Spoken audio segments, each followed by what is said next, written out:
Hi folks, Lauren here, aka Mr. Internet. I raised a flag a while back once the 10.1V Samsung Galaxy tablet came out because I started seeing different specs for the 10.1 and it was a bit confusing. I couldn't quite get my head around it. Then when they had the Google event last week and then they showed this one off, I said, wait a minute, that's a completely different tablet. Some of the functionality seems different. So I'll start off by saying that on your left is the 10.1, what they call G, which is the Google I/O version, and on the one is the 10.1V, which Europe and Australia got a couple of weeks ago. The one on the left isn't actually out yet. The one on the right has been out, but in limited sort of supplies. Now they start off by calling this a limited edition, so you don't actually know what that really means. One view is that the 10.1V came out right before manufacturing, before the iPad 2 came out, and once the iPad 2 came out, they said we better retool and effectively brought out the 10.1, so 10.1V, and this is the 10.1, what they call in the G. Now the view is that the one on the left is the one that they'll be coming to market with, and you'll see why there's the confusion on my part.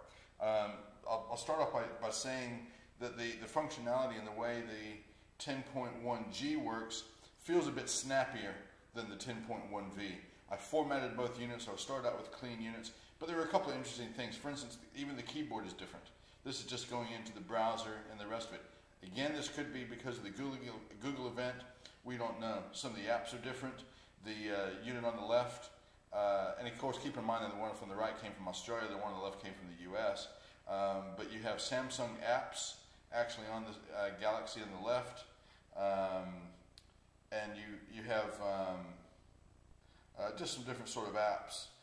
Amazon MP3 player, Amazon Kindle, and I've added some of these on here. WeatherBug wasn't on the 10.1V, and then there was a Samsung apps, which I don't even see in the Android Shopping Center. So, but as I said, the actual functionality seems a bit different. The way it responds seems a little bit different.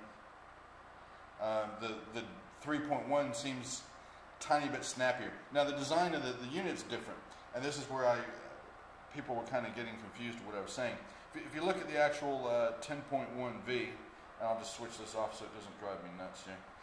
If you look at the 10.1V, it's a great unit. I'm happy with it. It's got the contoured back. It's got the 8 megapixel camera. Quite a nice unit, right?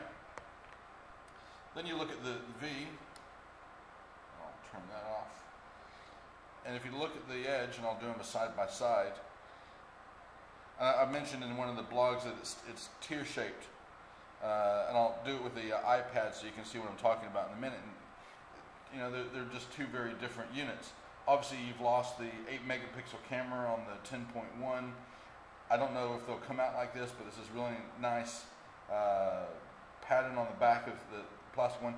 And again, that one's smooth, this one's, it's very different. Now if you look at the iPad 2,